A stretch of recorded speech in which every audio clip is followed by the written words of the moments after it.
건강한 엄마가 건강한 아이를 만든다. 내 몸, 내 아이 6번째 시간입니다. 안녕하세요. 손유빈입니다.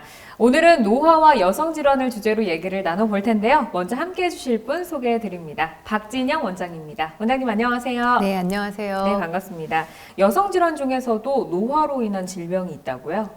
네, 여성 호르몬이 줄어드는 갱년기와 폐경기를 지나면서 여성들은 이제 다양한 질환에 노출이 되는데요. 고콜레스테롤 혈증이라든지 고혈압, 그리고 골다공증이 발생할 수가 있고 질건조증, 잦은 방광염, 만성 외음부 가려움증 등도 생길 수 있습니다. 그리고 골반 근육의 약화로 자궁 탈출, 직장류, 방광류, 요실금 등이 생기는데요. 이런 요실금의 경우 중년 여성 40% 이상에서 증상을 경험하게 되고 연령이 증가함에 따라 그 빈도도 증가합니다. 중년 여성의 40% 이상이라고 하면 정말 높은 수치라고 볼 수가 있을 것 같은데 내가 혹시 요실금이 진행 중인지 알 수 있는 자가 진단법에는 어떤 게 있을까요?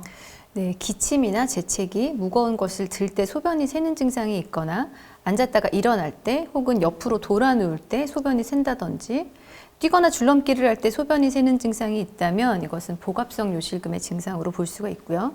또 다른 증상으로 갑자기 소변이 보고 싶어서 화장실에 가는 중에 소변을 본다든지 화장실에서 바지를 내리면서 소변이 나와 버린다든지 뭐 밤에 잘 때 소변을 많이 보러 간다든지 이런 증상들이 있으면 절박성 요실금을 의심할 수 있습니다. 네, 만약에 이제 이런 증상이 있어서 내원을 하게 됐다면 어떤 방법으로 병원에서는 검사가 이루어지나요?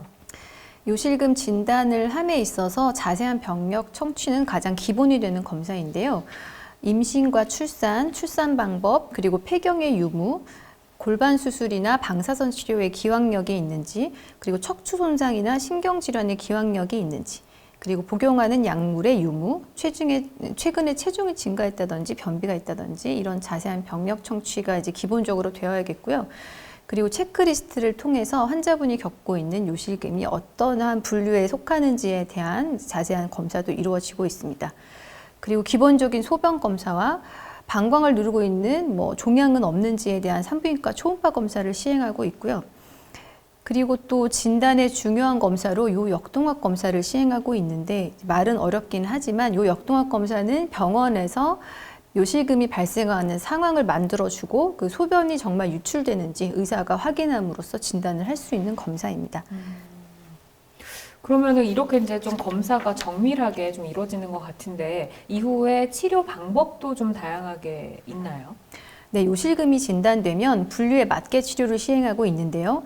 절박성 요실금의 경우는 행동치료와 약물치료가 기본이 되고 가장 흔한 복압성 요실금의 경우 수술치료가 기본이 됩니다. 그리고 이 두 가지가 혼합되어 있는 복합성 요실금의 경우는 수술과 약물 치료를 같이 해야 되고요. 그 중에서 이제 저희가 오늘 함께 알아볼 치료법은 어떤 치료법일까요? 네, 오늘은 저희가 가장 흔하게 복합성 요실금에서 사용하고 있는 수술법 중에 하나인 미니슬링에 대해서 좀 알아보겠는데요. 미니슬링 수술은 기존의 TVT, TOT 수술의 효과는 유지하면서 단점을 보완하기 위해 개발된 수술법입니다. 임신과 분만으로 약해진 요도 주변의 조직을 합성 메쉬 조직을 이제 삽입함으로써 요도를 강화하는 수술인데요. 요도 아래 질벽을 이제 조금 한 1.5에서 2cm 정도만 절개를 하고 그다음에 골반 뼈 쪽에 이제 뼈 부분 이제 막 쪽에 메쉬가 고정이 되는데 이제 그때까지 조직을 박리하고 메쉬를 삽입한 후에 이제 피부 절개한 부분을 이제 꿰매주면 수술이 끝나는데 미니슬링의 경우 이 절개 부위가 바깥쪽 피부 쪽이 아닌 질 내에만 있기 때문에 바깥으로 드러나는 상처가 없는 장점이 있습니다. 겉으로 드러나는 상처가 없기 때문에 흉터에 대한 그 우려도 조금 멀어질 것 같은데 혹시 미니슬링은 입원이 필요한 수술인가요? 아니요, 미니슬링은 수면 마취 하에 이루어지고 수술비 국소 마취 정도만 시행하기 때문에 당일 검사, 수술, 그다음에 퇴원이 가능한 수술입니다. 수술 시간 자체도 대략 10분에서 20분 정도 소요가 되고 수술 후에 자가 배뇨를 확인하고 이제 귀가를 하시는데요. 다만 이 수면 마취 하에 이루어지기 때문에 당일 운전은 좀 힘드시고 격한 운동을 제외한 일상생활은 바로 복귀가 가능합니다.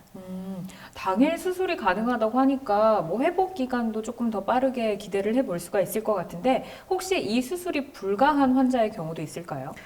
네, 그 수술적 치료만으로서 교정되지 않는 요실금도 있는데요. 이제 복합성 요실금 같은 경우는 이제 수술로 교정이 되지만 절박성 요실금이라든지 역류성 요실금의 경우 수술이 증상을 악화시킬 수가 있습니다. 이런 경우에는 이제 미니슬링을 포함한 그 수술은 시행하지 않는 것이 좋겠고요.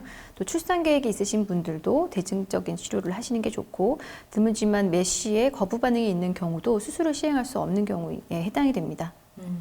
미니슬링 수술을 앞두거나 고려하고 계신 환자분들 꼭 주의를 해야 하거나 이 부분은 알아두어야 한다 하는 점들 어떤 게 있을까요? 네, 그 미니슬링으로 얻는 이제 효과는 물론 크겠지만 드물게 생길 수 있는 합병증이나 그런 부작용에 대해서도 좀 알고 계셔야 하는데요. 다른 요실금 수술과 마찬가지로 수술부에 통증이나 출혈 그리고 염증이 발생할 수가 있고, 그 발생 빈도는 낮지만 이제 수술하는 과정에서 방광이나 요도와 같은 주변 장기의 손상도 생길 수가 있겠죠.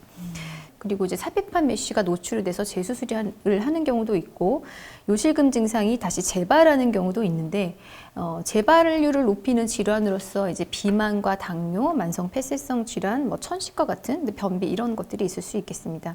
네, 미니슬링의 부작용과 또 주의사항에 대해서 살펴주셨는데요. 미니슬링 수술 이후에 관리는 어떻게 좀 진행을 하면 좋을까요?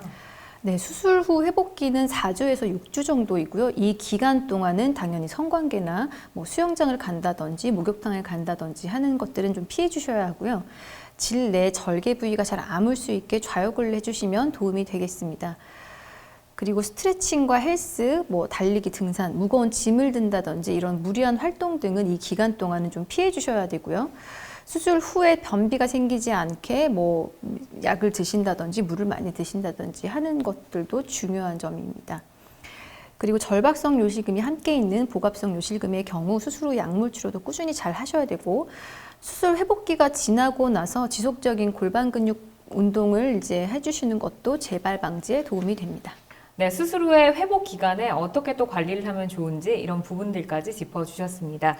모든 치료법에는 부작용이 따를 수 있고 개인마다 치료 효과가 다르다는 점, 전문의와의 상담을 통해서 적절한 치료를 받는 것이 가장 좋은 선택이라는 점 꼭 기억해 주시기 바랍니다. 지금까지 박진영 원장과 함께 노화로 인해 발생할 수 있는 여성 질환에 대해서 살펴봤습니다. 오늘 자세한 말씀 감사합니다. 네, 감사합니다. 건강한 엄마가 건강한 아이를 만든다. 내 몸, 내 아이 6번째 시간 함께 했는데요. 오늘은 노화와 여성 질환에 대해서 살펴봤습니다. 시간의 흐름으로 자연스럽게 찾아오는 것이 바로 노화 현상이지만 그와는 별개로 우리의 건강을 위협하는 질환은 치료가 반드시 필요하다는 점 꼭 기억해 주시기를 바라겠습니다. 저는 여기서 이만 인사드리겠습니다. 시청해 주신 여러분 고맙습니다.